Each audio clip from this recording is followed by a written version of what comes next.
Hi, I'm L. Robinson, and I want to welcome you to the Motivational Files. Listen, we're at part 2 of manifesting for the rest of us. Today, I want to talk about why you guys are magical people. You guys are definitely magical, but we're going to get into that in just about a second. Let's go.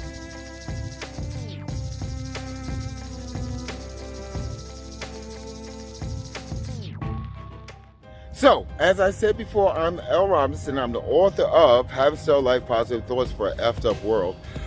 Love that book. But I had to take, for this series, Manifesting for the Rest of Us, I had to take from my first book, The Ghetto Survival Guide for Blacks and Latinos. The reason being is I truly believe that we have a whole different set of issues and struggles that we go through on a day-by-day basis.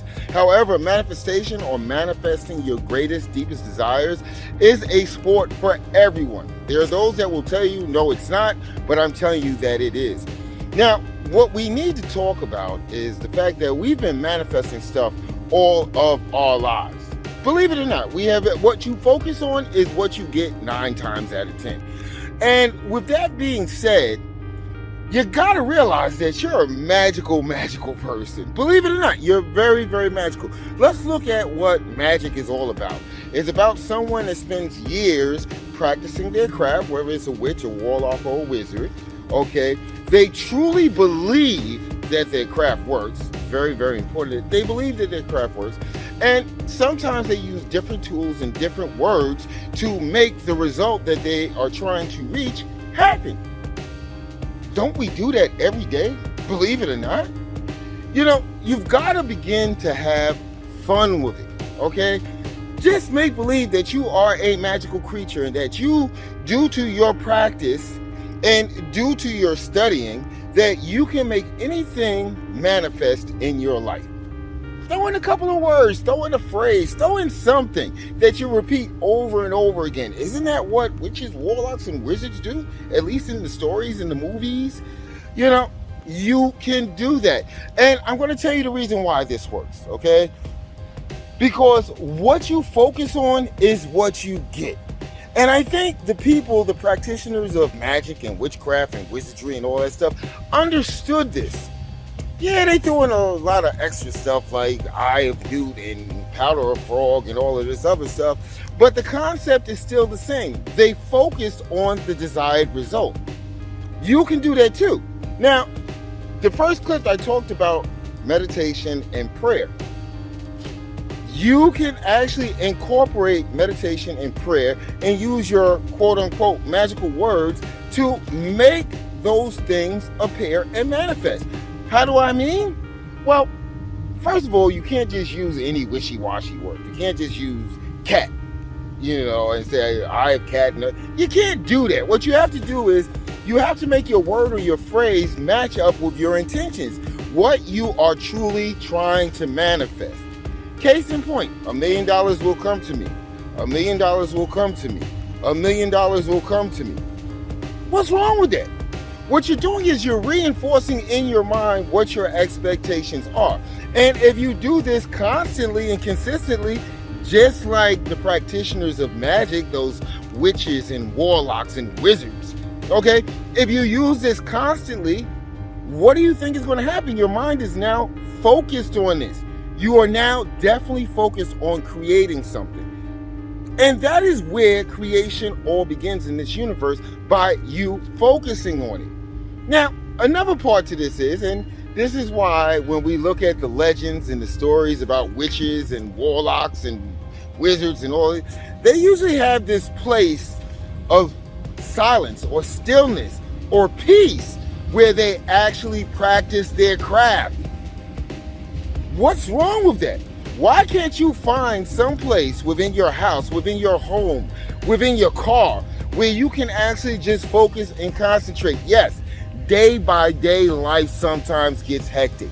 If you got kids, you're understanding what I'm saying. Here you are trying to manifest something for the whole household, and all you're doing is you're being nagged and bugged, and people are asking you for stuff, and I spilled my chocolate milk, and I need more cereal. You've got to find the time and the space to make this work. Now, you have to ask yourself a question. How important is this to you? How really important is this to you? Okay, if you find this answer to be that it is important to you, trust me, you will find the time and you will find the space to make it happen. Easy peasy, simple as pie. Just like you make everything else happen in your life. If you want to sit down and have a drink to wind down for the day, and you're one of those people like me that don't like to drink in front of the kids and stuff like this, trust me, you'll find the time and you'll find the place to actually fill your glass with a drink. Now, can you find the time or the space to manifest $1 million, or to manifest a house, or to manifest a new car, or to manifest a new job, or to manifest a new relationship? I'm thinking you can if you feel it to be important enough. We always make time for what we feel to be important. Now, along with, and it sounds a little crazy, right? It sounds a little crazy, but you got to give it a try. What do you have to lose? I'm not telling you to become a witch, a wizard, or a warlock. I'm just telling you to align yourself with the powers of your higher power and the universe. And we always do this, I can't say this enough, by where our focus is, where our intent is, what we are trying to create, how real is it in our mind. Again, we go back to folklore and legends about witches and wizards and warlocks. What did they not do? They focused on what they were trying to create. They focused on whatever spell they were working on. They focused, very important word, I can't say that word enough, I love the word focus. They focused on the intended outcome. Now, by having this supreme focus, what you're doing is you're sending out a constant message to the universe and your higher power saying, hey, listen, I really want this, or I really need this. And I understand that there is no lack, there is never a lack of abundance in this universe. Can you make this happen for me? Witches, wizards, and warlocks. You are, in essence, a witch, a wizard, and a warlock. You are one of those magical creatures, okay? Because your mind attaches to everything that you believe in and everything that you understand, but most importantly, it attaches to the universe. If you subscribe to a higher power, you are attaching yourself to your higher power. You're sending out a message. You're saying, I need this. I want this.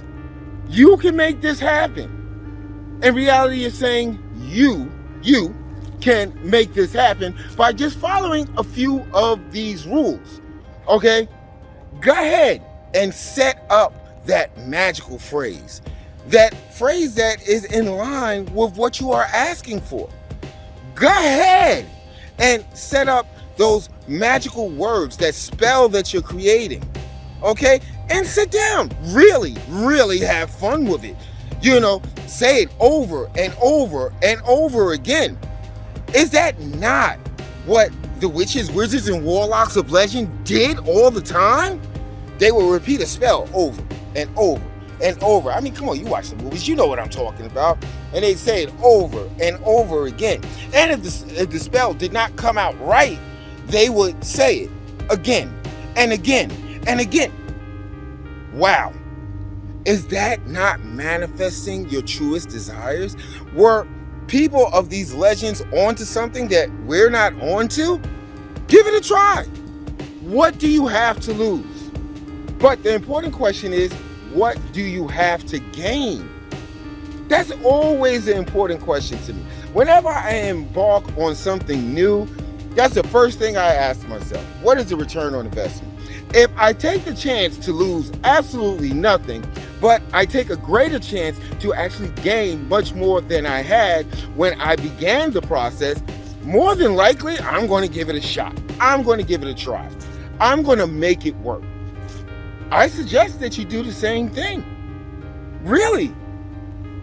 I mean, at the end of the day, I would love to wake up and go to the mailbox and there's a check because some contest I entered online for $1 million that I may not have thought that I was going to win. But since I align my mind with $1 million, hey, the universe just shifts things around, makes things happen, takes out a person here and there, and next thing you know, in your inbox is, where do you want us to send your money to?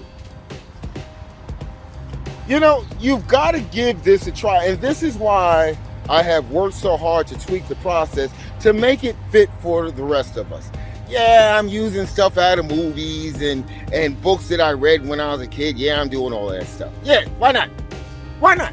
Because I believe that there is a message in all of this. There is something that is actually a hint or a clue or a tip. You know, nobody wrote these legends about witches, warlocks, and wizards out of make-believe.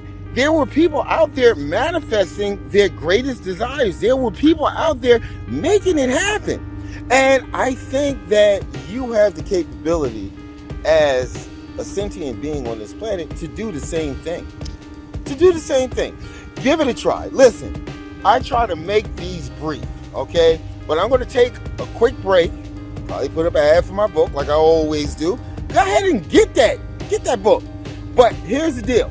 When I come back, I'm going to recap everything, and I want you guys to really, really try this. All right? How's that sound? Sounds like a plan? All right, let's go. Be right back. You cannot be a believer until you see your old life and the misery thereof and want to change. You will find true success and happiness if you have only one goal. There really is only one, and that is this: to fulfill the highest, most truthful expression of yourself as a human being. You want to max out your humanity by using your energy to lift yourself up, your family, and the people around you. Theologian Howard Thurman said it best. He said, "Don't ask yourself what the world needs. Ask yourself what makes you come alive, and then go do that. Because what the world needs is people who have come alive." All right, now, I want to really thank you guys for joining me right here at the Motivational Files, but most importantly, taking part in part 2 of Manifesting for the Rest of Us. Here's the deal. Quick recap, just to make it real simple. You are a magical being. You can create anything that you wish to create, anything that you focus on. That's number 1. Number 2 is you've got to make time to make it happen. You have to deem this to be important enough for whatever reason, but you have to tell your mind that it's important enough that you take part in what I can only call a thought experiment. Now, another thing is, if this is working for you, okay, and sometimes working can mean small wins. Sometimes the universe gives us small wins before they give us the big enchilada or the big win. With that being said, I want you guys to leave your feedback, leave your comments, let me know if it's working. I'm going to definitely be back next week to tweak this even further. I'm going to be honest with you, I'm starting to realize many small wins. And I am just keeping focused. I'm understanding that I'm a magical being and I can create whatever it is that I put my mind to. And I'm looking forward to the big win. But not just for me, but for you as well. With that being said, thank you once again for joining us right here at the Motivational Files. You already know, it's your boy L. Robinson, author of Have a Cell Life, Positive Thoughts for an Effed Up World. Make sure you get that. Nothing but good vibes and positive energy. And we'll be back next week with part 3, and we're going to make it pop. You know what I'm saying? All right, you already know. Love you guys.